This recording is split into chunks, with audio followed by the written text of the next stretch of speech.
Alright, কি অবস্থা সবার? আমাদের ক্লাস চলছিল, ক্লাস শেষ।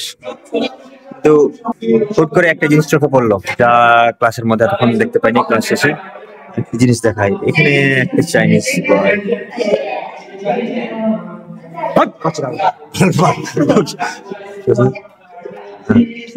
সে করছে ভাই, আর আমরা করছি ভাই। চাইনিজরা পড়াশোনার প্রতি কি পরিমাণ ডেডিকেটেড বা কি পরিমাণ গুরুত্ব দেয় তারা, ভাই বলে বোঝানোর মতো না। তারা পড়াশোনা নিয়ে এত,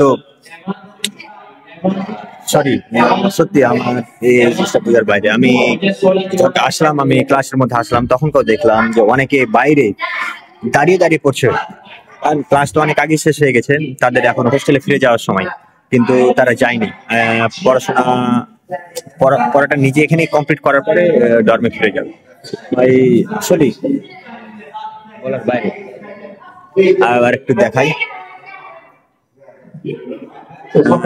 ক্লাস শেষে আমরা এত হট্টগোল করছি, কথা বলছি, তার কোনো কিছুতেই যায় আসে না।